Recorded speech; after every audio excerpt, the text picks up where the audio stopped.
네, 점심 식사 잘 하셨어요? 네. 이제 제가 말씀 6번 거 하는데 이제 3번이 지났고 4번째부터입니다. 그래서 여러분과 제가 집중력이 필요한 시간이 됐다고 생각합니다. 지금 4번째 시간이 아니라 첫 번째 시간이라는 생각을 가지고 피차 그리스도만 바라볼 수 있게 되기를 바랍니다. 네 번째 설교의 주제는 목사의 삶과 성품에 대한 것입니다. 에베소서 5장 1절에서 사도 바울은 하나님을 본받는 자, imitators of God라고 표현합니다. 하나님을 본받는 자라는 표현이 성경 전체에서 유일하게 여기 한 번 등장합니다. 하나님을 본받는다는 것은 매우 높은 기준입니다. 그렇지만 하나님을 본받는 자가 되라는 것은 그리스도인들에게만 주어진 특권인 것을 감사할 수 있게 될 간절히 바랍니다. 그리스도인은 하나님의 자녀라는 지고한 신분을 은혜로 받은 사람들입니다. 그리고 하나님 아버지를 본받으라는 명령을 요청받고 유일하게 순종할 수 있는 존재인 것을 믿습니다. 저는 하나님을 본받는 목사다운 삶과 성품에 대해서 7가지 영역으로 말씀을 전하고자 합니다. 첫째, 거룩한 삶입니다. 지금 우리가 살고 있는 시대는 윤리적 상대주의가 극에 달했고 도덕적 혼란을 넘어서 도덕적 붕괴의 시대입니다. 그럼에도 불구하고 교회가 세상을 변화라고 꾸짖지 못하고 세상이 교회가 변해야 된다고 꾸짖는 시대를 살고 있는 것입니다. 거룩하지 않은 목사는 사탄의 가장 훌륭한 동역자를 할 만합니다. 침체된 교회와 부패한 세상을 회복시키고 소생시키는 길은 거룩을 회복하는 길인 줄로 믿습니다. 그런데도 불구하고 우리는 거룩에 대해서 너무나 무지하고 무관심합니다. 거룩은 강대상에서 인기 있는 설교의 주제가 아닙니다. 얼마 전 저희 교회에서도 부목사님을 청빙했는데요. 거의 대부분의 교회에서 부목사님을 청빙할 때 그 부목사님이 거룩에 대한 추구와 거룩에 대한 어떤 훈련을 하고 있는지 관심을 갖지 않습니다. 지원자의 기능과 경험을 우선시합니다. 이것은 사역의 능력이 사역자 배후에 있는 하나님으로부터 온다는 것을 교회 스스로 부정하는 것과 같은 것입니다. 원우 여러분, 스펙을 쌓게 되면 교회로부터 채용될지는 모르겠지만 거룩함이 없이는 하나님께 쓰임받지 못한다는 것을 잊지 않으실 수 있게 간절히 축원합니다. 거룩은 하나님의 선물인 동시에 하나님의 명령입니다. 그러므로 우리는 거룩을 위해서 기도해야 하며 동시에 삶에서 매 순간 거룩해지기 위해서 노력해야 합니다. 은혜를 깨닫는 만큼 거룩을 추구하게 될 것이고 거룩을 추구하는 만큼이 여러분이 하나님을 사랑하는 만큼입니다. 거룩의 과정은 지속적인 갈등의 과정입니다. 이 세상에서 이 갈등은 결코 끝나지 않을 것입니다. 사도 바울은 이 갈등을 오호라, 나는 곤고한 자로다 라고 표현했던 것입니다. 부디 거룩을 위해서 기도하십시오. 그리고 거룩을 위해서 싸우십시오. 그리고 갈등하십시오. 그리고 또 전쟁하시는 모든 원우 되실 수 있게 되기를 바랍니다. 30살에 세상을 떠난 스코틀랜드의 저명한 목사였던 로버트 맥체인 목사가 2세기 전에 이런 말을 했습니다. 지금 우리 교인들에게 가장 필요한 것은 저의 성결입니다. 또한 그는 이렇게 기도했습니다. 주님, 구원받은 죄인이 거룩해질 수 있는 한계까지 저를 거룩하게 하여 주시옵소서. 교회에 나의 성결을 더하려는 목회자, 거룩의 한계까지 성장하려고 씨름하는 목회자가 되십시오. 성도가 닮고 싶은 목사가 되십시오. 그리고 세상이 닮고 싶은 교회를 세워가실 수 있게 되기를 바랍니다. 두 번째, 목사의 삶은 사랑하는 삶이어야 합니다.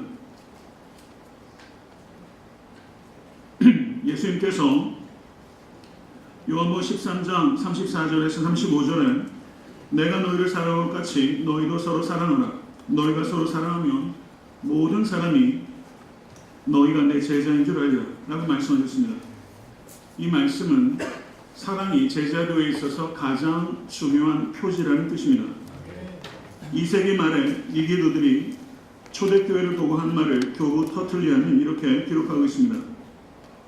보라, 이 그리스도인들이 서로 얼마나 사랑하는지를, 그리고 서로를 위해 기꺼이 죽을 각오까지 되어 있는 모습을, 이렇게 이교도들이 초대교회 공동체의 사랑을 표현했던 것입니다. 초대교회 그리스도인들 상호간의 사랑은 수많은 이교도들을 그리스도께로 이끄는 자석이 되었던 것입니다.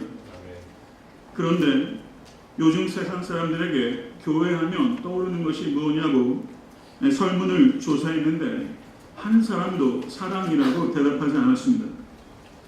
교회하면 사랑이 떠오르는 것이 아니라 싸움박질하는 것으로 이해하고 있는 것입니다.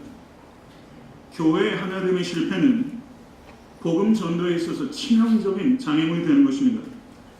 십자가의 사랑을 전하는 교회가 사랑 없이 싸우는 모습은 심각한 모순이기 때문입니다. 예수님께서는 요한복음 17장 11절에서 잡혀가시기 직전에 이렇게 기도하셨습니다. 나는 세상에 더 있지 아니하오나 그들은 세상에 있사옵고 나는 아버지께로 가옵나니 거룩하신 아버지여 내게 주신 아버지의 이름으로 그들을 보전하사 우리와 같이 그들도 하나가 되게 하옵소서. 아멘. 잡혀가시기 직전에 예수 그리스도께서 성부, 성자, 성령께서 하나이신 것과 같이 그들도 하나가 되게 하여 주옵소서 이렇게 기도한 것입니다. 에베소서 4장 3절을 보게 되면 평안에 매는 줄로 성령의 하나 되게 하신 것을 힘써 지키라 라고 말씀합니다. 원우 여러분, 하나됨을 위해서 기도하십시오. 그리고 하나됨을 지키기 위해서 최우선적인 노력, 최선의 노력을 기울이라는 것이 하나님의 뜻입니다. 운동팀에서는요, 팀워크 자체가 목표가 아닙니다. 팀워크를 통해서 우승컵을 들어올리는 것이 운동팀의 목표입니다. 교회의 하나됨은 사역의 수단이 아니라 사역의 목표입니다. 운동팀에서 팀워크는 우승컵을 들기 위한 수단이지만 교회의 하나됨은 사역의 수단이 아니라 사역의 목표라는 것을 기억하실 수 있기를 간절히 바랍니다. 하나됨을 지키는 것 자체가 사탄에 대한 공격이요 승리입니다. 여러분들이 어떤 사역을 하든지 간에 내가 옳다고 확신하는 일을 하다가 만약에 하나됨이 깨어지면 그것은 여러분이 옳지 못하다는 증거입니다. 바른 지식을 갖기 위해 힘을 다하십시오. 그리고 그 지식을 사랑으로 통제하는 멋진 목회자가 되실 수 있게 되기를 바랍니다. 본질적인 문제에 대해서는 믿음의 원리를, 비본질적인 문제에 있어서는 사랑의 원리를 적용하십시오.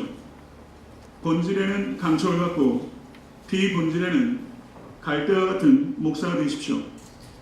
그런 목사를 위해서 교회는, 사회는, 세상은 변하게 될 줄로 믿습니다. 세 번째, 목사의 삶은 지혜로운 삶이어야 합니다. 야고보서 3장 1절을 보게 되면 내 형제들아 너희는 선생된 우리가 더 큰 심판을 받을 줄 알고 선생이 많이 되지 말라라고 말씀합니다.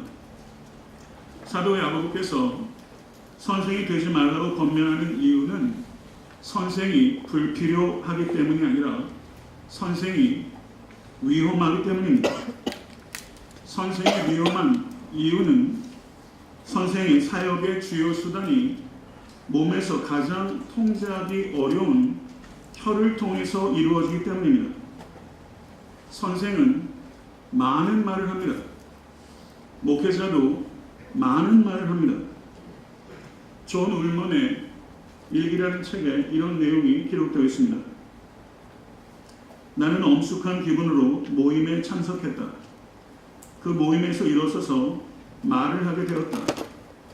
그런 나는 하나님께서 원하시고 나에게 요청되는 것 이상의 말을 하였다. 그리고 몇 주간 아무 빛도 없는 마음의 고통을 겪었다. 몇 주간의 고통 끝에 하나님께서 자비를 베푸시고 위로의 성령을 보내주셨다. 약 6주간이 지나서 어느 모임에서 말을 할 기회가 있었다.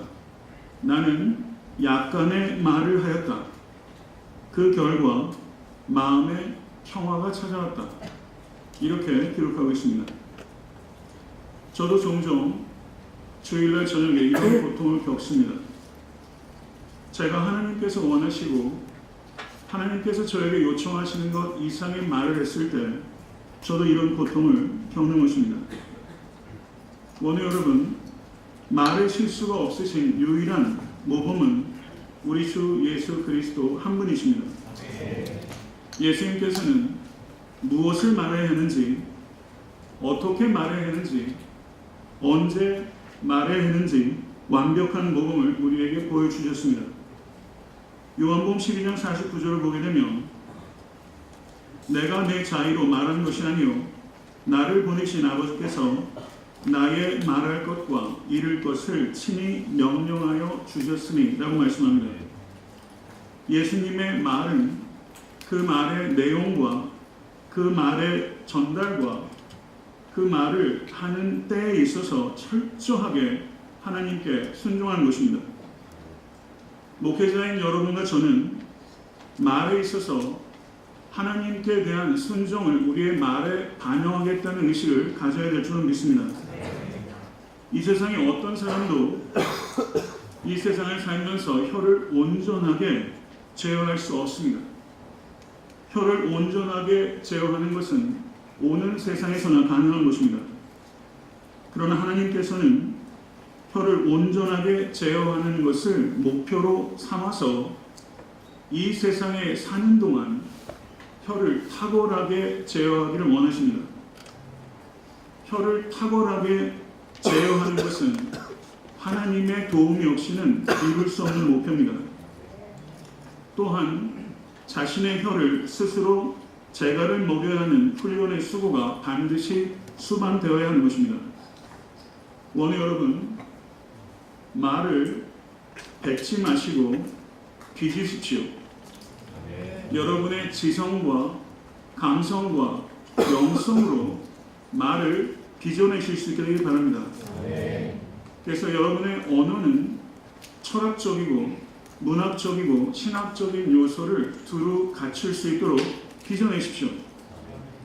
모쪼록 여러분의 언어가 풍부하면서 해프지 않고 유쾌하면서 경박하지 않고 품위를 지키면서 지루하지 않고 단순하면서 깊이를 잃지 않는 보석과 같은 언어의 주인이 되십시오.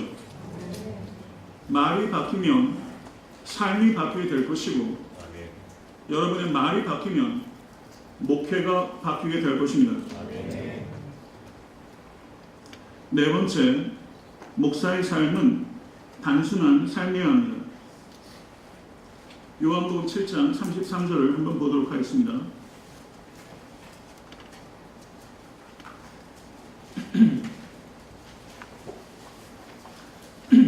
요한복음 7장 33절 다시 한번 읽어볼까요? 내가 너희와 함께 조금 더 있다가 나를 보내신 이에게로 돌아가겠노라. 아멘. 예수님께서는 조금 더 있다가 나를 보내신 이에게로 돌아간다는 의식을 가지고 이 땅에서 사셨습니다. 예수님께서 이 말씀을 하신 때가 유대인의 절기 중 초막절입니다. 초막절은 장막을 지어서 일주일을 살면서 이스라엘 백성들이 초막절 기간 동안에 상고해야 되는 것은 이 땅은 영원히 머무는 곳이 아니라 일시적으로 머무는 곳이라는 것을 초막절을 통해서 상기하는 것입니다. 주님께서는 초막절에 이 말씀을 하셨습니다. 주님께서는 우리 역시 이 땅에 집착하며 살지 말고 하늘의 본향에 집중하며 살아가기를 원하고 계신 것입니다. 돌아간다는 의식을 우리가 가져야 합니다. 이 의식을 가질 때 우리는 단순함을 추구하고 지킬 수 있게 되는 것입니다. 고린도후서 11장 3절을 보게 되면 너희 마음이 그리스도를 향하는 진실함과 깨끗함에서 떠나 부패할까 두려워하노라 이렇게 말씀합니다. 여기에서 깨끗함이라고 번역되고 있는 성경 원어가 아프로테스라는 단어입니다. 근데 이 단어가 깨끗함이라고 번역되기도 하고 simplicity, 단순함이라고 번역되기도 합니다. 그리스도인의 삶의 이상은 가난한 삶이 아니라 단순한 삶이 되어야 하는 것입니다. 세례 요한이 광야에서 약태떨을 입고 허리에 가죽띠를 띠고 메뚜기와 석청을 먹었습니다. 주의 길을 예비하는 사명을 위해 세례 요한이 먹고 마시고 자는 일에도 대단한 집중력을 가졌던 것입니다. 이와 같이 목회자가 단순한 삶의 방식을 지키게 되면 목회자의 메시지는 엄청난 힘을 갖게 되는 것입니다. 사도 바울은 고린도전서 10장 31절에서 그런즉 너희가 뭐든지 먹든지 마시든지 무엇을 하든지 다 하나님의 영광을 위하여라 라고 말씀하시므로 먹고 마시는 것도 가볍게 여기지 말고 집중력을 가질 것을 권면하신 것입니다. 세례 요한이 예수 그리스도의 초림의 길을 예비했다면 목회자인 우리는 예수 그리스도의 재림을 예비하는 제2의 세례 요한이 우리의 정체성이 되어야 될 줄을 믿습니다. 목회자들은 더욱 치열하게 단순함을 추구해야 합니다. 최소한의 디자인이 최선의 디자인인 것입니다. 영국 성공의 캔터베리 대주교 윌리엄 템플은 이렇게 말했습니다. 나를 단순하게 만드신 하나님, 나를 더욱 단순하게 만드소서. 이것이 여러분과 저의 기도가 될 수 있게 되기를 바랍니다. 보내신 이에게 돌아갈 때까지 잠시 출장 중이라는 의식을 분명하게 가지십시오. 최대한 짐을 가볍게 조금 불편하게 하고 싶은 일이 아니라 해야 할 일들을 하시면서 살아가시는 모든 원우 되실 수 있게 간절히 축원합니다. 그렇지만 삶을 단순하게 산다는 것이 금욕주의자처럼 살라는 뜻은 아닙니다. 삶을 단순하게 하시되 주의 깊게 즐기는 삶을 살아가십시오. 이 두 가지 균형을 지키시는 모든 원우 되실 수 있게 간절히 바랍니다. 제가 설교 원고에 쓰지 않았는데요. 어저께 대학원 수련회 때 참석하신 한 분이 내일 그 원우들에게 이 이야기를 좀 해달라고 그랬어요. 그래서 이 이야기를 제가 여담 같지만 잠깐 좀 하겠습니다. 자, 2008년도에 아틀란타에 내려왔을 때 어제 말씀드렸던 것처럼 제가 1년 동안 백수로 있으면서 동생들이 있었다고 말씀을 드렸고 그때 제가 전혀 경제활동 하지 않는 상태였기 때문에 자동차도 없었습니다. 그래서 몇 달 지나온 와중에 저희 부친 친구 되시는 분께서 제가 촬영이 없이 이렇게 지내니까 조금 마음에 좀 부담이 생기셨는지 두 내외께서 저한테 자동차를 파시겠다고 얘기하는 거예요. 그래서 자동차 살 돈 없다. 그랬더니 100불의 차를 사라고 하시는 거예요. 그래서 1995년식 아발론이라는 그 차가 있어요. 혹시 아실지 모르겠어요. 토요타 차인데요. 그 당시 한 25만 마일 정도 뛴 차입니다. 그래서 두 내외가 그 메디컬 닥터인데 저한테 그 차를 주시면서 100불에 사라는 거예요. 그 차를 아마 밖에 파셨으면 적어도 3,4천 불은 아마 돈을 받으실 수 있으십니다. 그래서 그 차를 저한테 100불로 파신 것은 저한테 사실 그냥 주시는 건데 제가 그냥 받으면 마음의 짐이 될까봐 그것을 사라. 그래서 100불에 그 차를 제가 샀고 그리고 그 내분께서 그날 저녁에 저희 부모님을 비롯해서 여러 친구들을 부르셔서 500불어치 저녁 식사를 사셨다는 거예요. 참 재미있잖아요. 그리고 그 마음이 얼마나 고마운지 모르겠더라고요. 그리고 제가 교회를 개척한 날 두 분이 오셔서 헌금을 하셨는데 500불을 또 헌금하셨더라고요. 메디컬 닥터 두 분이 은퇴하셔서 그렇게 오래된 차를 타고 다니신다. 그래서 저한테 그 차를 주시면서 좀 미안함을 덜게 여기서 100불에 저한테 하셨는데 얼마나 차를 정성껏 이렇게 하시는지 차가 참 잘 쓰셨더라고요. 제가 평생에 이렇게 위가 쭉 열리는 그런 차는 처음 탔습니다. 그래서 100불 차를 제가 타고 다니면서 계속 타고 다녔는데 제가 교회를 개척하면서 교회 자동차 정비하는 분들이 이렇게 오시는 거예요. 처음에는 이 자동차에 CD 플레이어도 없고 아무것도 없었습니다. 그런데 자동차 정비하신 분이 가져와서 CD 플레이어도 넣어주시고 자동차가 이렇게 자동으로 열리진 않거든요. 키로 돌려서 여는 건데 어느 날 가져가시더니 이렇게 키로 이렇게 멀리 멈춰져서 열릴 수 있도록 해주시고 처음에는 차가 이렇게 많이 흔들렸는데 차를 이렇게 많이 손놓으셔가지고 차가 계속 좋아지는 거예요.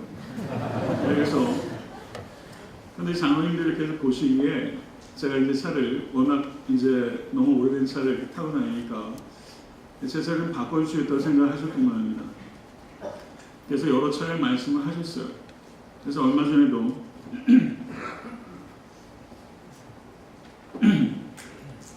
장로님 중에 한 분이 차를 바꿔주시는데 렉서스로 차를 좀 바꾸시면 어떠냐 이러시더라고요. 그래서 렉서스요? 그랬더니 목사님 중고차요. 요즘 중고차로 새로 나온 거 깨끗한 거 좋은 거 많다고. 그래서 손살을 치면서 마음은 너무 감사하지만 목사가 렉서스를 타고 다닌다. 제가 중고차로 붙여놓고 다닐 수도 없고 이건 아닌 것 같다고 제가 말씀을 드리고 전 사게 되면 한국차로 탈 것이고 그리고 가급적 재건을 하고 싶습니다. 이렇게 말씀을 드렸어요. 그래서 개척하기 전에 그 차를 100불에 사서 작년까지 타고 다니다 작년에 바꿨어요.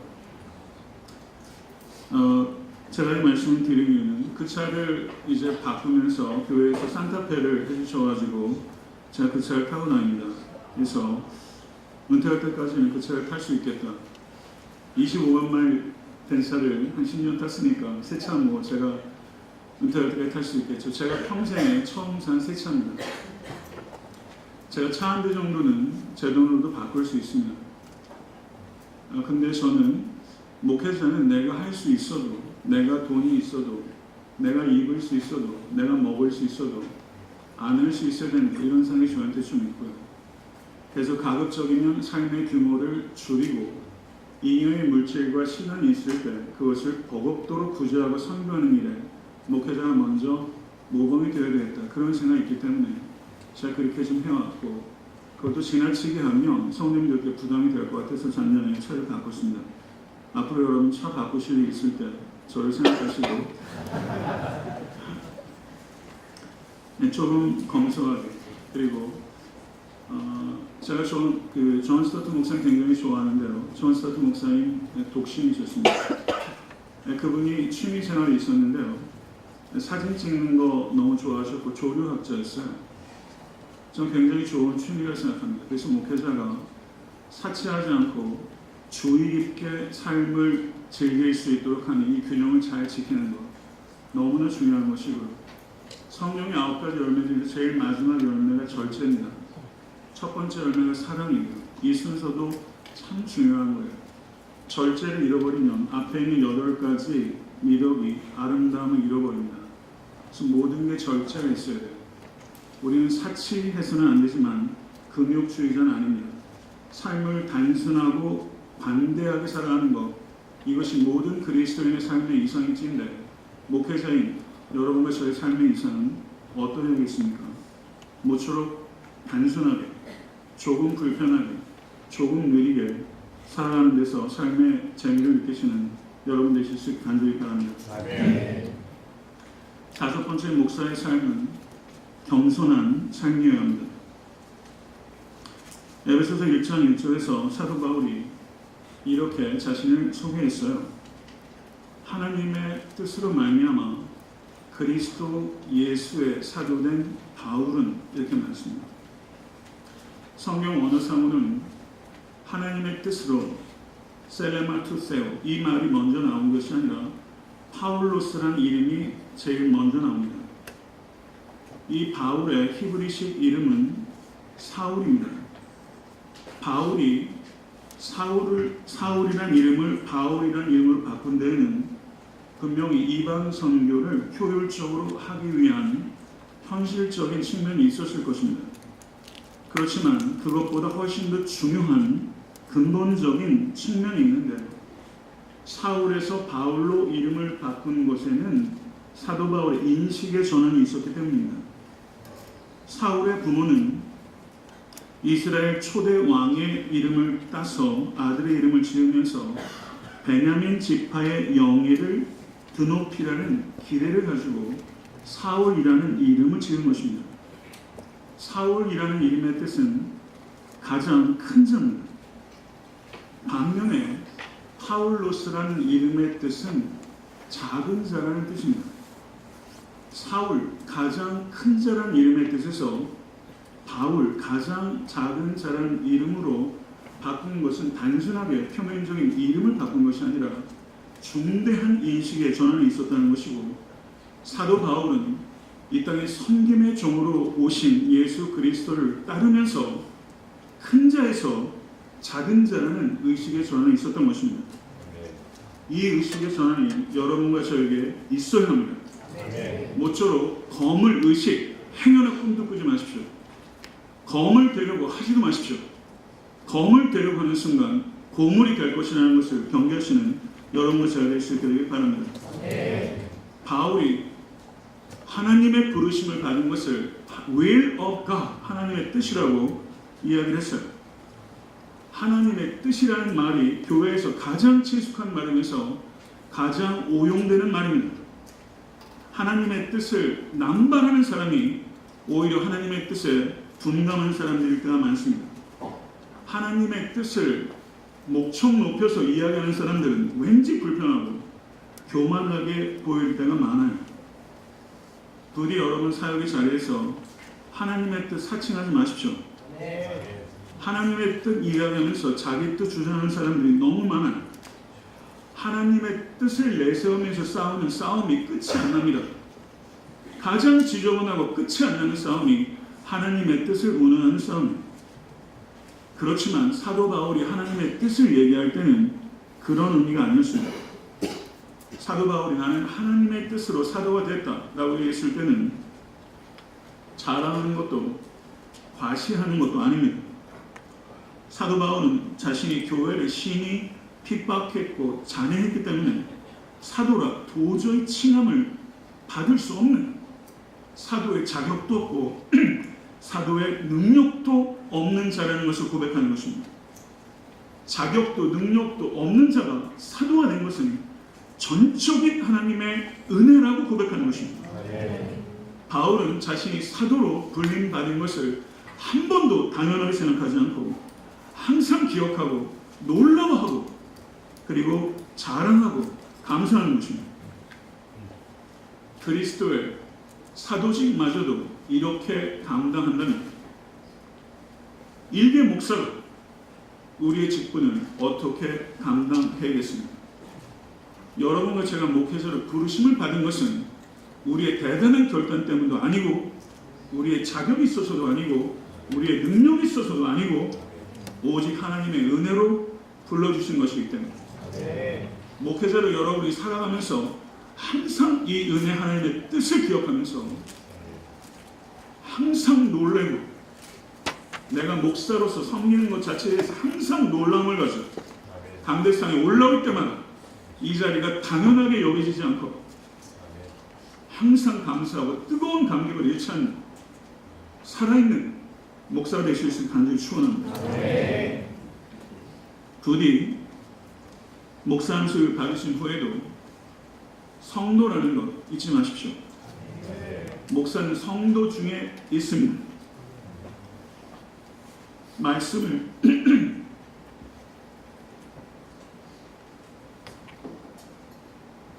성도에게 설교하기 전에 자신에게 설교하십시오. 성도의 고난을 다 이해하는 것처럼 착각하지 마십시오. 성도의 고난을 가볍게 다룰 때 경박한 해법을 내놓게 되고 품위는 손상되는 것입니다. 저희 교회 성도님 한 분이 제게 오셔서 목사님 요즘 많이 힘들어 보이시네요. 그러시더라고요. 제가 중추가 안 좋으니까 얼굴에 항상 피곤이 가시지 않고 지금도 사실 제 몸 상태가 썩 좋지는 않습니다. 뭐 눈도 막 빨개지고 목도 안 좋고 굉장히 좀 좋지 않은데 마음 평안해요. 그래서 여러분들이 너무 사랑스럽습니다. 근데 그 성도님이 제 안색을 살펴요. 성도가 목사의 안색도 살펴주는데 목사가 성도 안색은 안 살펴준다. 이건 말이 안 되는 거예요. 악수 하나하나 할 때 겸손하게 악수하십시오. 손을 잡아보세요. 어떤 성도, 이 성도는 공부 많이 하는 사람이구나. 이분은 펜때 놀리겠구나. 이분은 노동하는 사람이구나. 이분은 거칠구나. 이분은 손이 좀 차갑구나. 다 느껴져요. 정성껏 악수하십시오. 딴청 피우지 마라. 정성껏 악수하십시오. 한 성도가 제 안색을 살피고 많이 힘들어 보였는지 기도 중에 목사님을 위로하는 하나님의 마음의 감동이 있었대요. 저기 오셨어요. 그럼 뭐라고 하는지 아세요? 목사님 힘내세요. 켄터키인가 주에서 오셨어요. 교회를 찾기 위해서 그쪽에는 교회가 한인교회 마땅치 않고 이사를 오시면서 교회를 찾기 위해서 10년을 기도했대요. 목사님 제가 10년 기도해서 목사님께 온 거예요. 얼마나 마음이 위로가 되는지. 그러면서 본인 이야기를 하셨어요. 아버지 공군 파일럿이었대요. 근데 비행기 사고가 나서 돌아가셨대요. 그래서 어머니가 너무 낙담이 돼서 어머니가 음독하시고 모든 자녀들을 다 독을 먹으셨대요. 그런데 이분이 독을 먹고서 너무 펄쩍펄쩍 뛰면서 그러니까 문을 다 잠가놓고 못 나가겠던 어머니가 이분만 나가도록 해줬대요. 이분만 나가서 사시고 어머니는 다른 가족 다 돌아가셨대요. 그 이야기를 저한테 딱 하시는데 그 앞에서 얼마나 제가 울었는지 몰라요. 그 외에도 목회를 하면서 책에서 듣도 보지 못한 고통의 깊이들이 있어요. 성도들의 고통을 제가 이해를 못해요. 제 상상력 밖에 있는 고통들이 참 많아요. 그래서 여러분 목회하면서 특히 젊은 목회자가 돼서 성도님들의 삶의 고난의 무게를 다 이해하는 것처럼 경솔하게 행동하지 마십시오. 경솔하게 해법 내놓으려고 하지 마세요. 신중해 주실 수 있게 되기를 바랍니다. 목사가 배워야 하는 믿음의 본이 성도들 중에 많습니다. 여러분보다 지적으로 탁월한 사람들이 회중 가운데 많아요. 인격적으로요. 제가 배워야 될 분이 성도 중에 많아요. 영적으로 더욱더 하나님과 친밀한 성도들이 훈련 가운데 있는 성도들이 하나님께 가까이 가는 성도들이 저희의 성도들 가운데 많아요. 훨씬 목회자보다 영은 사람이 많습니다. 근데 그런 분들이 여러분들 교회에서 섬길 때 전도사님, 목사님 젊은 분들에게 그렇게 얘기한다고 여러분 깊이 생각하세요. 겸손하십시오. 많은 경신도들이 목회자를 품고 기도하고 있다는 건 아시죠?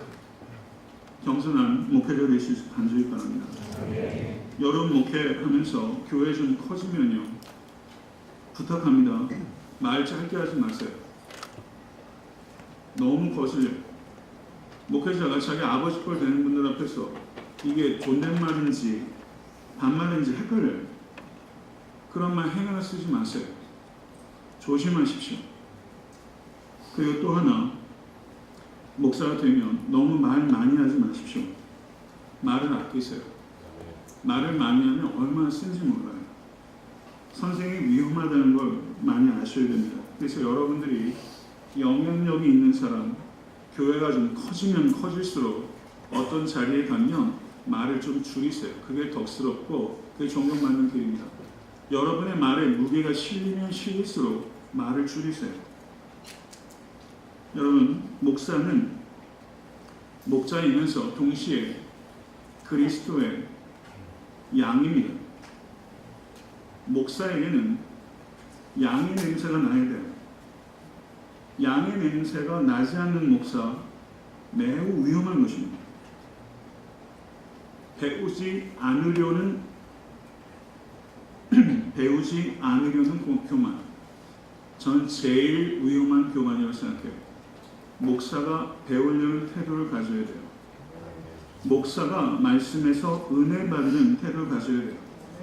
자기를 교정할 수 없는 목사, 정말 위험한 것입니다. 배우지 않으면 고쳐지지 않습니다. 여러분, 사도 바울이 디모데후서에서 순교 직전에 책을 가져다 달라. 그 책 읽어서 뭐 논문 씁니까? 책 자체를 읽는 것 자체가 하나의 소명일 수 있고, 여러분들이 설교를 위해서 책을 읽는 것이 아니라 책을 읽는 모습 자체가 성도들에게 은혜가 될 수 있어요. 이거를 기억하시면서 여러분 끝까지 배우는 자세를 놓지 않는 여러분 되실 수 간절히 바랍니다. 겸손한 말과 태도와 표정이 아니에요.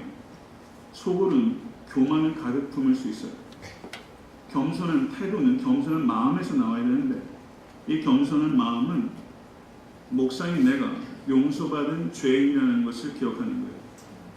이게 세상 철학과 재정부의 겸손과 다른 거예요. 우리는 용서받은 죄인이에요. 그리스도인의 겸손은 다 여기에서 솟구치는 것입니다. 나는 용서받은 죄인이다. 이것을 잊지 않는 여러분이 되실 수 있게 간절히 바랍니다. 무디 목사님께서 매사추세츠 집에 살던 시절에 잔디밭을 가꾸는 것을 목사님이 좋아하셨대요. 저게 좋은 취미 아니에요? 목사가 가르디닝 하는 걸 좋아하는 거죠. 그런데 어느 날 목사님의 두 아들 폴과 윌이 마룻간에 있던 말들을 풀어놔서 그 말들이 무디 목사님이 너무 애지중지한 잔디밭을 엉망진창으로 만들어 놓은 거예요. 그래서 무디 목사님 화가 막 머리끝까지 난 거예요. 그리고 애들한테 막 쏟아부었어요. 그런데 그날 밤 이런 일이 있었습니다. 무디 목사님의 발자국 소리가 들리는 거예요. 아이들이 막 잠자리에 들었어요. 그런데 방문이 열리는 소리가 들렸어요. 그리고 아버지가 다가오는 거예요. 그리고 아이들의 귀에다 대고 속삭입니다. 나를 용서해 주었으면 좋겠다. 그리스도께서는 나처럼 가르치시지 않는다. 무디 목사님이 아이들에게 그렇게 대답했다는 것. 나를 용서해다. 그리스도께서는 나처럼 가르치시지 않는다. 이날 밤 아이들에게 어떤 일이 일어났을까요? 이날 밤 무디 목사님이 이런 얘기했습니다. 나는 모든 사람으로부터 존경을 잃는다 해도 괜찮습니다. 그렇지만 내 아이들로부터는 존경을 받고 싶습니다. 이렇게 얘기했어요. 저는 그날 밤 무디 목사님이 나를 용서해 주면 좋겠다. 이것이 무디 목사님이 아이들에게 가르쳐준 최고의 교육이라고 믿습니다. 목회자가 완벽하지 않다는 것 성도들 다 아세요. 지금 이 자리에 저희 성도들 계시지만 제가 완벽 운운할 수 있는 인간입니까? 그런 거 운운할 수 있는 인간도 아니에요. 제가 많은 허물과 약함이 있던 죄인이라는 것 저희 가족도 저희의 성도들 다 알아요. 여러분 목회를 하면서도 아무리 진정성을 가지고 목회를 해도 잘못된 판단, 잘못된 말, 잘못된 행동에서 우리는 자유롭지 않습니다. 잘못했을 때 사과하세요. I'm sorry 할 줄 아셔야 돼요. I'm sorry도 못하는 목사가 되어서 뭐 하려고 해요? Forgive me는 어떻게 해요?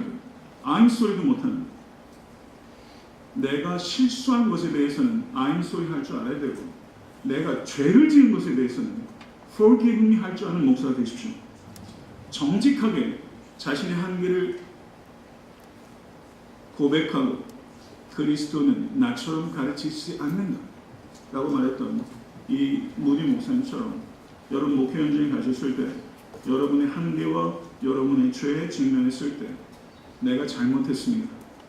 나를 용서하십시오 라고 정직하게 고백하게 되면 제대로 생각이 바뀐 성도는 여러분들을 더 존중하고 사랑하게 될 거예요. 이런 겸손 가지실 수 있기를 간절히 바랍니다. 여섯 번째, 목사의 삶은 충성된 삶이어야 합니다. 창세기 24장 1절부터 66절을 보게 되면 아브라함의 충성된 종 엘리에셀이 나옵니다. 전 성경에 있는 숨겨진 보석이라고 생각해요. 늙은 종 엘리에스를 보면서 저는 그런 생각을 해봤어요. 나는 어떤 종인가? 아브라함은 엘리에스를 전적으로 신뢰했어요. 집안의 모든 것을 맡겼어요. 아브라함은 그 아들 이삭을 결혼시키기 위해서 엘리에스를 보내면서 딱 이 말 한마디 합니다. 가나안 족속의 딸 중에서 내 아들을 위하여 아내를 택하지 말고 내 고향 내 족속에게로 가서 내 아들 이삭을 위하여 아내를 택하라. 이 말만 하고 나머지는 완전히 맡겨버렸어요. 전적으로 신뢰하는 거죠. 부디 오늘 여러분들 한 분 한 분이 가장 중요한 일을 전적으로 맡길 수 있는 충성된 종이 되십시오. 엘리에셀은 주인의 뜻대로 일하는 종이었어요. 24장 5절을 보게 되면 엘리에셀은 종이 가로되 여자가 나를 쫓아 이 땅으로 오고자 아니하거든 내가 주인의 아들을 주인의 나오신 땅으로 인도하여 돌아가리까? 라고 아브라함에게 물었어요. 주인의 생각을 섣불리 예단하고 앞서서 행동하지 않는다는 것입니다.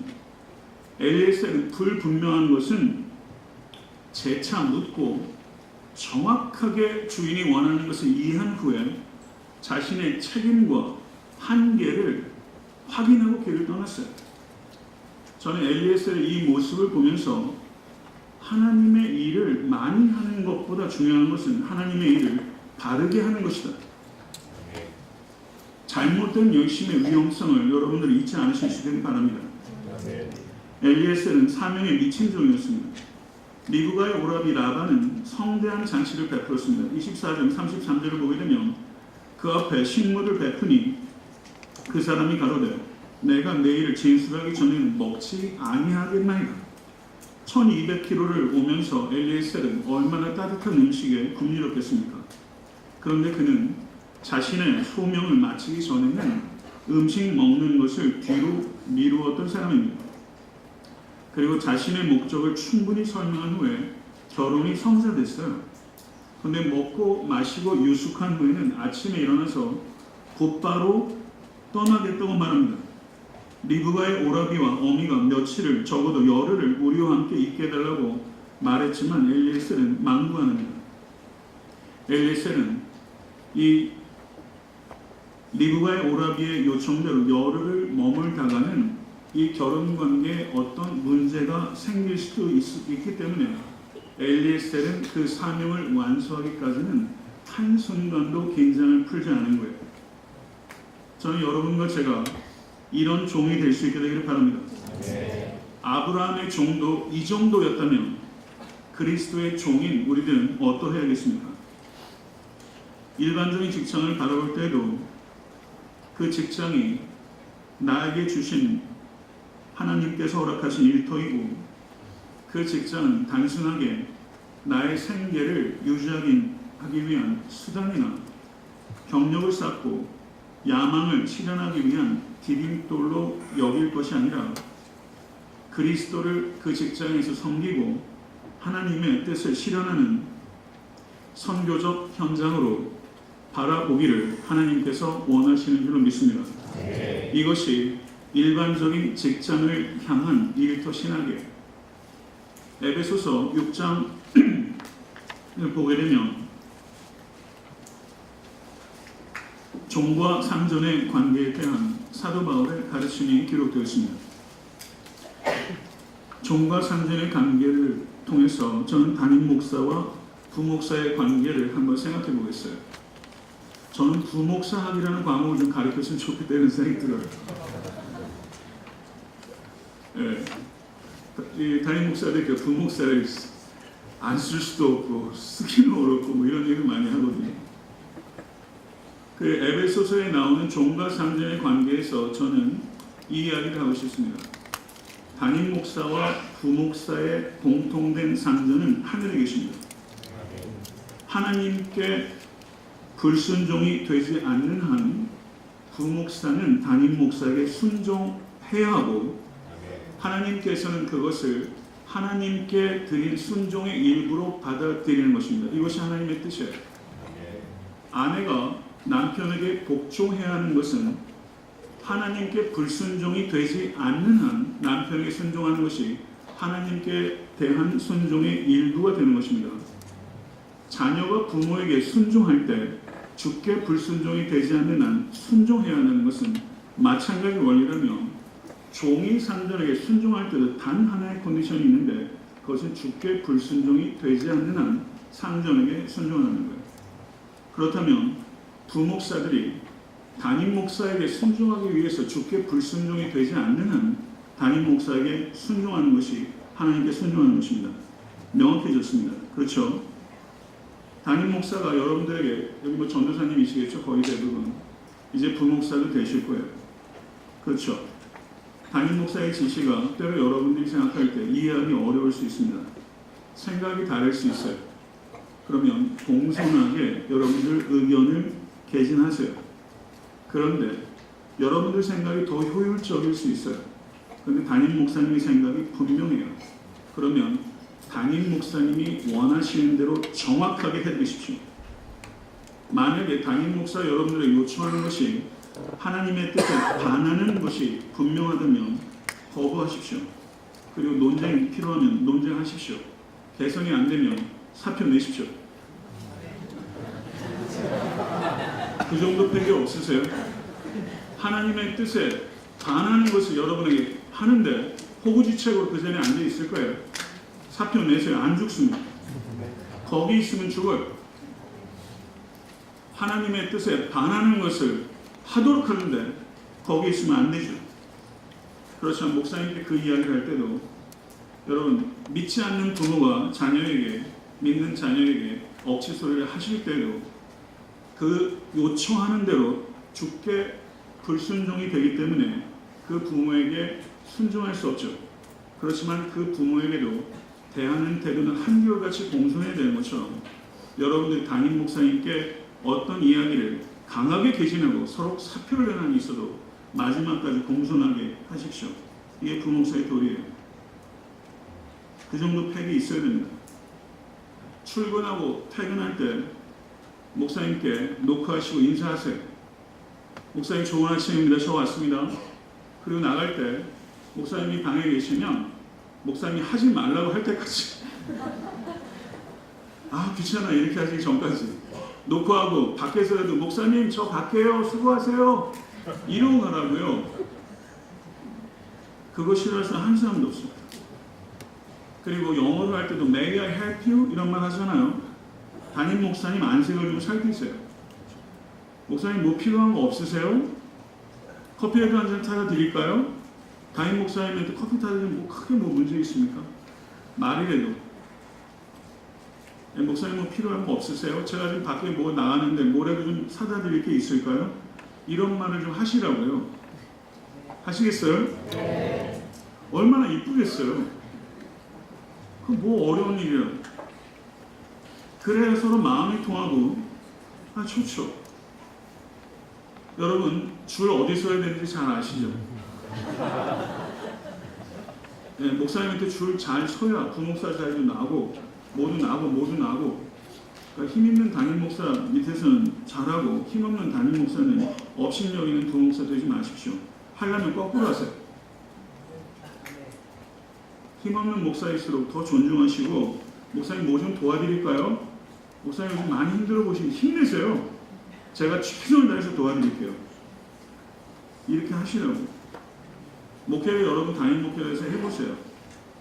최선을 다해서 목회를 해도 어떻게 성도님의 입맛을 다 맞춥니까? 그리고 책임이 커지면 커질수록 내 입장을 다 설명하기 어려워. 구차스러워요. 그러면 예단하는 일들이 많죠.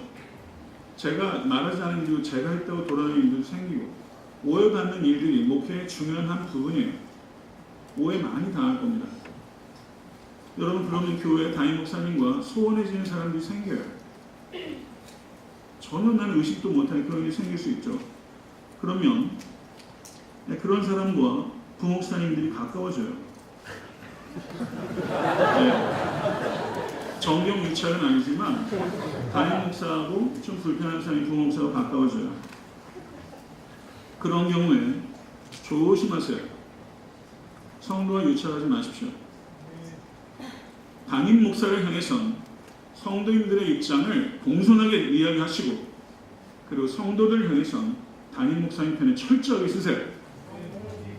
주께 불순종이 되지 않는 한 담임 목사님의 방패가 되세요. 그게 충성하는 거예요. 그래야 되는 거예요. 담임 목사님의 인정을 못 받아도 실망하지 마세요. 실망할 필요 없어요. 하나님께 인정받기 위해 힘쓰세요. 성도들의 인기에 집착하지 마세요. 진리에 집중하세요.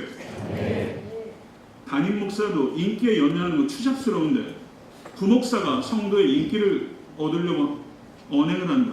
이건 유치찬란한 겁니다. 여러분이 집중해야 될 인기가 아니에요. 진리에. 진리에 집중하세요. 저는 원색적으로 표현할게요. 담임 목사의 입에 혀처럼 행동하세요. 비굴해지라는 뜻이 아니에요. 입에 혀처럼 행동하라. 여호수아 모세 관계를 한번 생각해 보세요. 저는 여호수아가 모세의 혀라고 생각해요. 충성할 줄 아는 사람이었어요. 입에 혀처럼 행동합니다. 그랬더니 저가 담임 목사가 되잖아. 최고의 부목사가 되세요. 입에 혀처럼. 저희 교회 부목사들은 다 저한테 입에 혀입니다. 저 깔필카드라는 혈액 때도 있고. 예, 제가 좋은 목사 만들려고 노력을 하는데, 예, 담임 목사의 마음과 부목사는 다르죠. 제가 기다려주죠. 근데 여기 와서 있는데 부목사들이 보고 싶더라고요. 그래서 제가 카톡 하면서 보고 싶다 그랬죠. 진짜 보고 싶더라고요. 그랬더니 부목사들이 막 하트를 막 날리고 요즘 저한테 따옴표가 30개씩 붙어요. 따옴표가 넵! 하고서 따옴표가 30개. 표현을 좀 하세요. 표현을 좀 하시고, 거짓이 아니면 조금 과도하게 표현은 괜찮지 않나, 전 그런 생각 들어요. 그래서 담임 목사님과 여러분들 사이좋게, 따뜻하게, 기왕이면 정겹게, 신나게 생각하는 거죠. 담임 목사님 여러분 많이 격려해 주시고 위로하세요. 그리고 사례만큼 일하지 마세요. 사례가 쥐꼬리만 해요? 그럼 쥐꼬리만큼 일하실 거예요. 사례만큼 일하지 마세요. 제가 목회를 하면서 처음부터 다짐한 게 있어요. 난 사례 얘기는 안 한다. 은퇴할 때까지 사례 얘기는 안 한다. 줄여달라고는 얘기한다. 그러나 높여달라고는 얘기 안 한다. 한 번도 얘기한 적 없습니다. 제가 부목사로 가는 날 얘기했죠. 담임 목사님께 조건이 하나 있더라고요. 맥락이 이루 말할 수가 없잖아요. 부목사가 와서 천빙 받아야 되는데 조건이 하나 있습니다. 저 설교하게 해주세요. 이렇게 얘기했거든요. 사례 이야기 안 할 수 있으면 안 하면 좋겠어요. 굶어 죽지 않을 겁니다. 사례만큼 일하지 말고 그 이상 일하세요. 더 정확하게 말해볼까요? 세상에서 직장 계신 분, 저희 교회는 뭐 포닥들 엄청 많아요. 포닥들이요, 사례 얼마 받는 줄 아세요? 진짜 에멀드에서 포닥하는 닥터 후 가져오는 사람, 진짜 진심으로 목사님이 저 택시 운전하고 싶다고 하더라고요. 월급이 그렇게 작대요. 한 사람 살게 해준대요. 모든 분야들이 비즈니스 하시는 분도 얼마나 경쟁이 많고 먹고 살기 힘든지 몰라요. 이민생활 하시면서 부부가 같이 맞벌이하는 사람이 거의 태반이에요. 여러분, 사례만큼 제가 드린 말씀 초점은 이겁니다. 직장인들도 그 페이만큼 일하기 위해서 굉장히 자기개발하고 직장에서 일찍 명퇴당하고 이런 게 굉장히 많지 않습니까? 저는 직장인들만큼이라도 엄정한 직업 윤리를 갖고 목회해라. 전 그렇게 말하고 싶어요. 제가 부목사한테 그래요. 좋아, 여기 사례 당신 이만큼 줘. 이만큼은 해. 저는 오히려 그렇게 어프로치하고 싶을 정도의 마음이 들어요. 목회를 게을러서는 안 됩니다. 치열하게 공부하고 일하고 그렇게 하실 수 있게 간절히 바라고, 사례만큼 일하지 말고 더 일하세요. 사례를 위해서 일하지 말고 하나님의 나라를 위해서 일하십시오. 여러분들이 전도사나 부목사를 일할 때 남의 목회 돕는다 이런 생각하지 마세요. 남의 목회 돕는다, 언제 내 목회나 이런 생각하지 마세요. 그런 프레임 다 깨세요. 남의 목회가 어디 있습니까? 내 목회처럼 하세요. 그리고 담임 목사가 되면 내 목회가 아닌 것처럼 목회하세요. 부목사일 때 내 목회처럼 일하고 담임 목사가 됐을 때는 내 것이 아닌 것처럼, 그게 내 겁니다. 근데 담임 목사가 되면 내 것처럼 하고, 부목사일 때는 내 것이 아닌 것처럼 하고, 거꾸로죠. 여러분이 전도사가 있을 때, 부목사가 있을 때, 여러분 교육부 전도사 있을 때 애들이, 요즘 교육부에 애들이 없다면서요. 한 명이면 어때요? 10,000명이면 똑같은 노래를 가지고 말씀 준비하셔서 거기다 혼신을 다해서 그런 말씀 전하고 가르치시고, 이속 챙기려고 하지 마십시오. 부목사로서 이속 챙기려고 하지 마시고 뼛속까지 하나님의 영광을 추구하십시오. 담임 목사가 그런 사람 이용하는 사람이 있을 거예요. 이용 좀 당하면 안 됩니까? 담임 목사에게 이용당할 수 있을지 몰라도 하나님께서는 그런 사람을 반드시 들어 쓰십니다. 이것을 기억하시고 충성된 사역자 되실 수 있기를 간절히 축원합니다.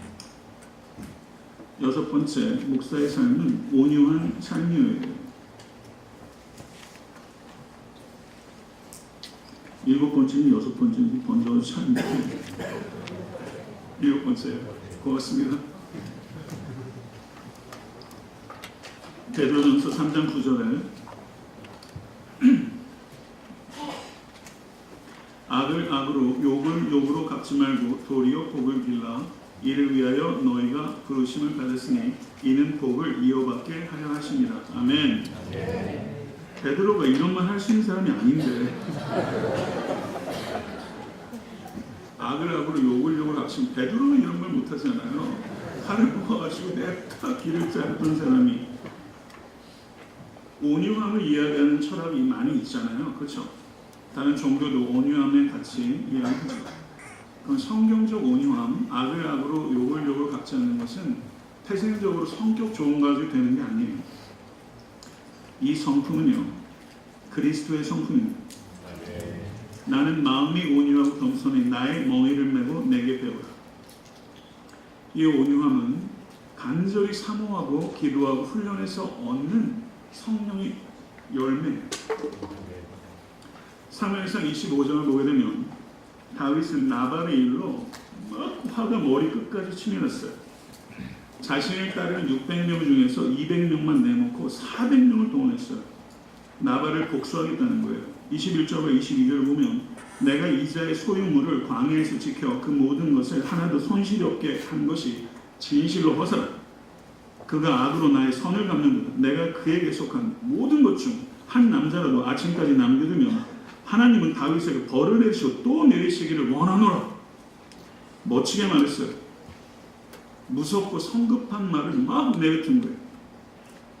그런데 바로 앞에 사무엘상 24장을 보게 되면 자신을 죽이려고 혈안이 되어 있는 사울을 다윗이 엔게디 동굴에서 살려줬어요.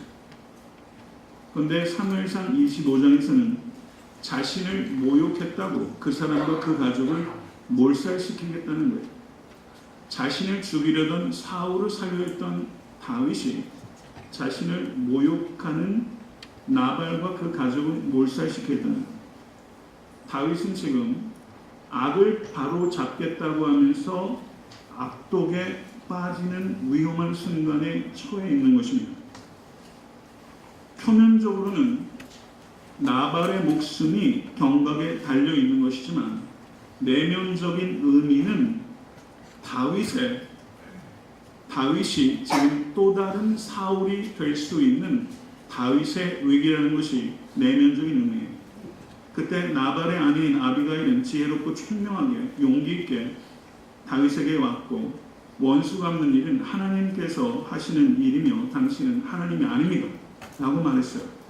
아비가일은 다윗의 삶의 방향을 결정하는 것은 하나님이시지 결코 나발의 어리석고 악한 행동이 되어서는 안 됩니다 라고 말하면서 다윗의 영성을 일깨워 준 거예요. 다윗은 하나님께서 아비가일을 보내서 나발을 지키신 것이 아니라 아비가일을 통해서 다윗을 지키셨다는 것을 이 다윗은 깨닫고 하나님을 찬양한 거예요. 다윗은 제2의 사울, 힘을 사용하는 사울이 될 수 있는 위기 가운데 있었는데 하나님께서는 아비가일을 통해서 다윗이 사울로 전락하지 않고 다윗이 더 나은 존재로 도약할 수 있도록 하나님께서 하셨어요. 다윗이 400명의 군대의 힘을 사용하지 않은 것을 저는 억제의 기적이라고 생각합니다. 이건 기적이에요. 400명을 데리고 달려가다가 그걸 돌린다는 건 쉽지 않은 겁니다. 이걸 돌리는 건 이건 인격이 힘들어 되는 게 아니에요. 이건 기적이에요. 이건 억제의 기적입니다. 이 표현을 도스토옙스키가 썼어요. 억제의 기적. 부디 여러분 힘대로 살지 마시고 말씀대로 살아가시는 모든 원우 되시길 간절히 바랍니다. 만약에 사무엘상 25장에서 다윗이 순간적인 격정을 억제하지 못하고 악을 악으로 갚았다면 사무엘상 26장의 10황무지에서 다윗이 사울을 살려줄 수 있었을까요? 25장에서 만약에 다윗이 나발을 죽였다면 저는 26장에서 다윗은 사울을 죽였을 것 같아요. 이건 제 개인의 생각이에요. 목회하실 때 여러분 지금 이미 목회하고 계신 거예요. 맞죠? 성질대로 해서는 안 됩니다. 화를 잘 풀지 못하면 목회가 잘 풀리지 않아요. 언제 화가 나는 줄 아세요? 목회를 일 중심으로 할 때 화가 나요. 일 중심으로 하게 되면 다툼을 피할 길이 없습니다. 그래서 목회는 관계 중심적으로 해야 돼요. 그래서 제가 목회를 지난 9년, 9개월 뭐 이렇게 하면서 제가 그렇게 성격이 좋은 사람이 아니에요. 예. 근데 목회하면서 많이 가다듬으시더라고요. 그래서 제가 목회하면서 교회에 큰 분란이 거의 없었어요. 저하고 부딪히는 일은 정말 거의 없는 것 같아요. 성도님들은 사람 사는데 다 그러니까 이러쿵저러쿵 있지만 저하고 리더십하고 저하고 누가 이렇게 격려를 부딪힌 적 거의 한 번도 없습니다. 사실은. 가만히 이렇게 보면 교회 일은 거의 대부분 이래도 되고 저래도 되는 일이에요. 그러면 저는 제 의견을 거의 표현하지 않아요. 저한테 물어요. 목사님 카페트 색깔 어떻게 할까요? 그래요. 저는 사실 저 색깔을 하고 싶어요. 제가 얘기할까요? 안 할까요? 얘기 안 합니다. 이 색깔 좋은 것 같은데 어때요? 저도 좋은데요? 이 정도 넘어가요. 그렇게 중요하지 않거든요. 카페트 색깔. 다른 사람은 대충 보는 눈이 있으니까 그렇게 해도 돼요. 이래도 되고 벽에다가 뭘 붙이는 거 여기다 붙이면 어떠고 저기다 붙이면 어때요? 근데 저는 여기다 붙이고 싶어요. 그런데 그 얘기 제가 안 해. 그러니 굳이 할 필요 없어요. 근데 저는 제 의견은 가급적이면 피력하지 않습니다. 그래서 목사는 특히 조심하셔야 돼요. 내 생각에 이렇게 많이 시작하죠. 이런 거 하지 마세요. 이런 거 굉장히 주의해야 됩니다. 저는 당회를 저희가 당회 시부장님이 4분 계시고 당회가 구성된 지 그렇게 오래되지 않아요. 저희 교회 규모에 비해서는 당회원들이 많지는 않아요. 목회자로서 당회장으로서 회의 진행 능력 굉장히 중요하다고 생각합니다. 회의하면 회의에 빠지는 게 아니에요. 회의가 굉장히 중요해요. 회의를 통해서 공론화되고 생각이 자극해야 교회에 대한 애정이 생기지. 토론하는 과정에 참여하지 않았는데 교회를 애정을 가질 수 있다? 저는 그렇게 생각하지 않아요. 그래서 회의 진행 능력이 굉장히 중요하다. 그래서 저는 컨센서스를 이루는 게 굉장히 중요하다. 일 중심으로 하지 않고 최소한의 공감이 되는 만큼 일을 한다. 나는 당회장이 아니라 사회자다. 내 의견은 n분의 1의 무게만 갖는다. 저는 그렇게 생각해요. 내가 목사인데 개척교회, 내가 교체권 교회인데 날 도와줘야지 말이지. 이렇게 얘기하면 피차 피곤합니다. 그렇게 하지 말고 나는 당회장이지만 나는 사회자다. 그리고 회의를 할 때 이건 제 생각이 그렇다는 거예요. 민주적 의사결정 과정이 굉장히 중요하다고 생각합니다. 예측 가능하게 회의하고 그리고 토론하고 그리고 내 생각이 옳아요. 아무리 생각해도. 그런데 내 생각을 주장하다가 관계성이 깨질 것 같아요. 그러면 더 이상 주장하지 않습니다. 저는. 내 생각이 옳은데 그걸 주장하다 관계성이 깨지면 이 생각이 틀린 거예요. 이해하셨죠? 하나됨을 잃어버리면 다 잃는 거예요. 교회의 사역의 목표는 하나됨을 지키는 거예요. 그것 자체가 승리예요. 사탄이 가정과 교회를 깨려고 합니다. 교회를 하나됨을 지켜야 돼요. 유니티가 목표인 거예요. 이것을 기억하셔야 됩니다. 옳은 말이 더 깊은 상처를 낼 수 있다는 걸 아셔야 돼요. 그래서 옳은 말을 은혜로 감싸야 돼요. 옳은 말만 하면 당회도 깨지고 교회도 깨집니다. 틀린 말을 해서 깨지는 게 아니에요. 옳은 말을 은혜로 하지 않기 때문에 교회가 깨져요. 이거 잘 아셔야 돼요. 시시비비 가리는 게 교회입니까? 시시비비 가리는 것은 하나 매력이 없어요. 은혜가 헬라어로 카리스입니다. 이 카리스라는 말의 뜻은 차밍하다 이런 뜻이 있어요. 은혜가 매력이 있는 거예요. 여러분들이 은혜로 가득 찬 얼굴을 보면 매력적이고 아름다운 거예요. 은혜가 최고의 화장품이에요. 여러분 옳은 말을 은혜로 감싸시는 여러분 되시길 간절히 바랍니다. 제가 저희 교회 부목사님, 제가 신현호 목사님, 제가 본인의 이름 여기서 얘기할 줄 꿈도 못 꿀 거예요. 예, 제가 너무 사랑하고 정말 아껴요. 2012년부터 저하고 같이 동역했는데 이 목사님 한국에 나와 계셨어요. 예, 누가 저를 소개하더라고요. 그래서 제가 전화로 인터뷰를 했어요. 제가 한마디 물었어요. 신현호 목사님 상식 있으세요? 예, 제가 그렇게 물었어요. 상식이 있냐고. 그러니까 당황하는 느낌이 있더라고요. 저는 상식이 있어야 된다 생각해요. 자꾸 영적인 거 얘기하는데 영적인 게 뭐예요? 네, 상식을 존중해야 돼요. 상식적이만 돼도 교회의 많은 문제들이 해결돼요. 상식은 우리가 상식에 묶여서는 안 되지만 상식을 존중해야 돼요. 이것을 깊이 생각하면서 여러분 상식적으로 판단하고 상식적으로 말하고 상식적으로 행동하는 목사 되시고 거기에 영성을 더하세요. 상식을 무시하는 게 아니라 상식을 초월하는 거예요.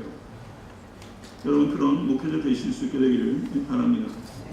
목회하면서 이해하기 어려운 사항들을 직면할 때가 참 많아요. 억울할 때가 많더라고요. 정말 희생적으로 했는데 그 끝이 너무 아름다울 줄 알았는데 너무 추워지더라고요. 이런 일들이 정말 속이 패이더라고요. 그런데 기도하면서 가만히 생각해보면 아무리 복귀해도 내가 잘못한 게 없고 교회가 잘못하지 않았어요. 더 이상 선하게 할 수가 없어요. 다른 사람들은 다 칭찬해요. 지역사회에서 인터뷰 좀 하세요. 너무 아름다운 일이라고. 그런데 나 인터뷰 안 합니다. 교회가 해야 될 일 했는데 무슨 인터뷰를 해요? 사양해요. 그런 일들인데 나중에 욕을 먹게 되는 일들이 있을 수 있더라고요. 너무 속이 상하더라고요. 근데 가만히 생각해 보니까 저를 한번 따라해 보실래요? 그럴 수 있지. 그럴 수 있지. 그럴 수 있지. 그럴 수 있어요. 사람이니까 그럴 수 있어요. 우리가 항상 이래야 되는데, 목사는 이래야 되는데, 장로는 이래야 되는데, 성도는 이래야 되는데 당위적 기대를 갖다 보니까 화가 나요. 당위적 기대를 갖는 거 제일 미숙한 거예요. 소망적 기대를 가져야 돼요. 이랬으면 좋겠는데, 우리 집사님 이랬으면 좋겠는데, 우리 권사님 이랬으면 좋겠는데, 소망적 기대를 바꿔요. 그런데 어때요? 실망되는 일들이 있어요. 그러면 그럴 수 있지. 그럴 수 있지. 이렇게 생각하는 거죠. 그래서 목회를 하면서 저는 실망감을 잘 다스리는 게 굉장히 중요하다. 정말 실망감이 있을 땐 진짜 오만정이 다 떨어져요. 내가 여기서 뭐 하는 거지? 이런 생각도 들 때도 있고. 그래서 진솔하게 제가 말씀드리는 거예요. 그런데 화가 났을 때, 실망스러울 때 다윗처럼 막 쏟아내지 마시고 절대 중요한 결정을 그때 하면 안 된다. 억울한 소리 들을 때 스펀지처럼 그냥 확 받아버리세요. 받아들이시라고. 굳이 해명하려고 하지 마요. 더 꼬여요. 여러분 목회하시다 보면 교회를 떠나는 성도들이 있어요. 오는 분도 있고 가는 분도 있어요. 뒤통수에다 대고 이러쿵저러쿵 하지 마세요. 사탄의 도군이 어쩌고저쩌고 하지 마세요. 성도들한테 뭐 신천지 뭐 갖다 막 붙이지 마세요. 진짜 신천지 내쫓고 여러분하고 대척점에 있는 사람 이단으로 매도하지 마세요. 난 비열하다고 생각해요.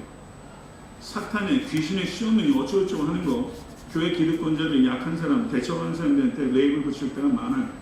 목회자가 사탄의 도구가 되지 않아야 됩니다. 성도들한테 사탄의 도구 운운하지 마세요. 교회를 떠나는 성도가 있으면 좋은 기억만 남기세요. 잘 설득하는데 안 되면 잘 이별하세요. 고맙습니다 라고 말하세요. 그 성도도 열의 아홉은 여러분 섬기고 교회 위해서 헌신하는 거예요. 열의 아홉은 그분이 월급 받았습니까? 우리 교회에서 녹을 받잖아요. 성도들의 희생에 대해서 여러분 귀하게 여겨야 돼요. 귀하게 여기시고 잘 헤어지세요. 그래야 슈퍼 가서 만나고 할 때 개면쩍지 않죠. 목사가 어디서 누구 만났는데 피해 다니고 이렇게 되면 그게 얼마나 졸렬합니까? 그래서 여러분들이 아무리 선대해도 침 뱉고 나가는 사람이 있어요. 그럼 가서 넙죽 일하세요. 인사하세요. 저도 그런 일이 있어서 가서 인사를 계속 하니까 계속 외면하시더라고요. 계속 인사했어요. 그리고 한 번은 가서 제가 그때 제가 잘못한 건 아니니까 저를 용서해달라고 할 수는 없고 제가 그때 교회를 개척한 지 얼마 안 돼서 제가 생각해보니까 많이 미숙했어요. 많이 마음 상하셨죠? 그렇게 말했어요. 그리고 인사 또 했어요. 어느 순간부터는 멀리서 저를 찾아오더니 인사하시더라고요. 끝까지 선대하는 거예요. 끝까지 선대하는 거예요. 그래서 머리에 이렇게 수술 놓는 마음으로 선대하는 거죠. 그 말은 뭐냐면 끝까지 선대하면서 뭔가 영적으로 양심에 자극이 될 수 있도록 하는 거죠. 나를 때리는 사람이 어느 순간 자기 양심의 가책이 오는 것처럼 한쪽 뺨을 맞다가 다른 뺨까지 돌려대라는 뜻은 저는 목회자가 잘 맞을 수 있어야 된다고 생각해요. 필요하다고 생각해요. 그래서 맷집을 좀 기르세요. 끝까지 선대하고 기도해주고 아무리 복귀해도 여러분이 잘못한 게 없어도 제가 많이 부족해서 그랬습니다. 기도해 주세요. 이렇게 말하죠. 저는 그게 좋다고 생각해요. 제 생각 말씀드렸어요. 말씀을 맺겠습니다. 거룩한 삶, 사랑하는 삶, 지혜로운 삶, 단순한 삶, 겸손한 삶, 충성된 삶, 온유한 삶에 대해서 제가 말씀을 드렸어요. 이 외에도 중요한 요소들이 많이 있죠. 근데 10년 단임 목회, 이게 경력이라고 얘기할 수가 없는 경력이에요. 10년 단임 목회하면서 제가 생각하고 중요하다고 생각했던 거예요. 진심을 가지고 목회를 하는데 진심이 잘 통하지 않는 게 목회일 때가 많아요. 성도의 변화를 목적으로 하지만 그 변화가 목사인 나를 통해서 오지 않는다는 걸 알아야 돼요. 변화는 성령님께서 주시는 거예요. 목회하면서 제가 제일 수줍어하는 게 뭐냐면요. 목회하면서 성도님들이 저한테 사례를 주셔서 열심히 책상에서 성경 연구할 수 있고 강대상에서 설교하면서 설교가 되어지려고 한 편의 설교를 써갈 수 있고 그렇게 씨름하면서 성도의 변화는 성령님께 맡기고 적어도 나 하나의 변화만큼은 치열하게 씨름할 수 있다는 거, 저는 이거 하나만이라도 저에게 주어진다면 저는 목회자로서 수지 맞는 거라고 생각해요. 제가 너무 낚이지 않나요? 저는 성도를 변화시키는 것, 목회의 목표가 아닙니다. 성도를 충성되게 섬기는 것이 제 목회의 목표예요. 나머지는 다 덤으로 여기고 있어요.